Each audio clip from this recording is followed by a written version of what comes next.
What is going on, guys? Welcome back to the channel. Critical Overlord here. So if this video isn't as energetic as some of my other videos, apologies in advance. The topic at hand just isn't that. It's not happy. It's not happy at all. It's very unfortunate. As you all know, Michelle Trachtenberg unfortunately passed away this past Wednesday, I believe. I just wanted to talk about what came out, allegedly, rumored, I'll say, from the Daily Mail as it pertains to her potential involvement in this sequel series that we know is in the works. There's a pilot that Hulu is near ordering. They're going to shoot it in LA. All of that good stuff. Sarah Michelle Gellar is supposed to be back reprising her role. She's supposed to be a new Watcher. It's focusing on a new Slayer. Pretty much in line with everything we have been told since 2018. So the Daily Mail put out this report, having discussed with an insider who revealed that Michelle Trachtenberg had been plotting her upcoming role amid recent reports that Buffy was set to make its way back to screens, meaning she was going to return as Dawn Summers.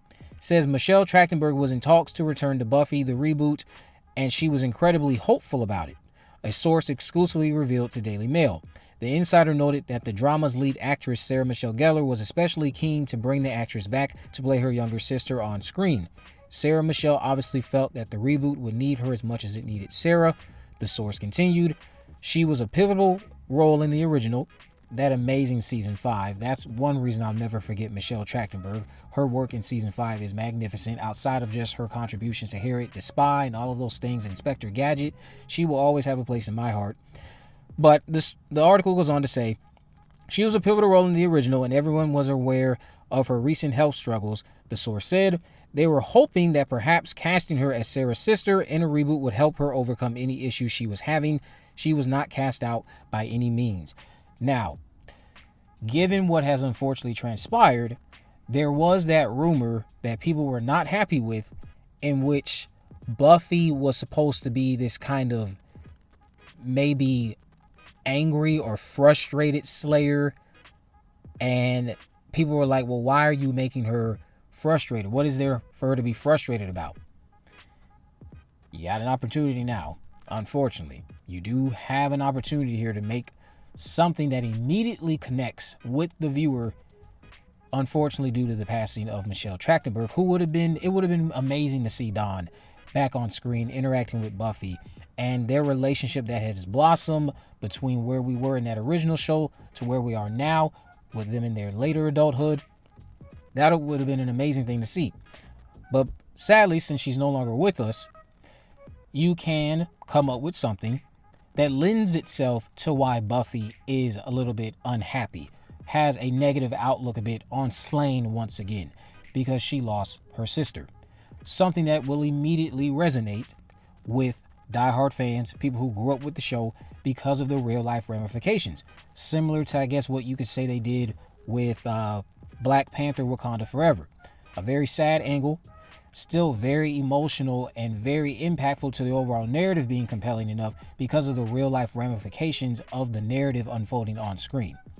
The narrative on screen was rooted in not only fiction, but non-fiction due to what happened with Black Panther.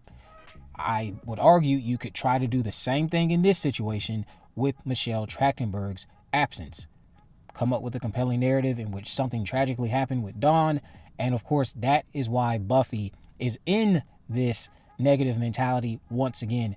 She doesn't really have the biggest excitement towards Slane. She thinks it's ruined her life. This would be why. Something had happened to Dawn in between Chosen and where we meet her again whenever this revival comes out. And I'm certain they're going to do it anyway, because there's no narrative you can sell me on, no angle you could sell me on, justifying why any trouble with her sister, why Dawn wouldn't be there. Yes, what she did in season 7 was over 20 years ago, in which Xander tried to take her out of town per Buffy's orders, and what did she do? She tased him and turned the car around. That alone is enough for me to be convinced if she's doing that at that age, she's probably going to continue to do it now in whatever age she would have been had she appeared on the screen. So you're not going to be able to sell me on Dawn just not being present when her sister needs her. That's why I think Dawn being written out due to something tragic that happened in between season 7 and where we are now, I think that would be the best route to go. Obviously, you need to pay respect to Michelle Trachtenberg in some capacity if she was supposed to be involved with this show.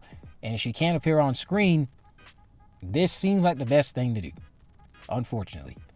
And depending on what you do, that again can give some weight to the returning fans like me immediately becoming connected with Buffy's downward spiral, or whatever it is that has her negative outlook on Slane because of what happened to Dawn.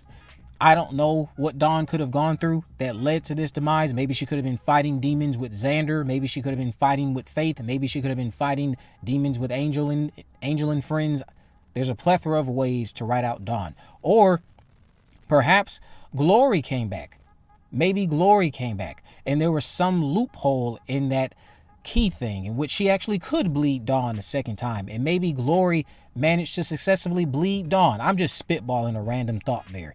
And because of that, the bleeding continued up until, of course, like Giles said, it'll stop. The portals and all that stuff bleeding into each other, it stops when Dawn's blood is no more, or when Dawn dies. So Dawn could have died from that. That's if you won't even go down that route of Glorificus returning. They don't have to do that. Dawn can die in a plethora of different ways. You can use that to give Buffy some sort of significance to why she has this negative outlook on Slane, and there you have it.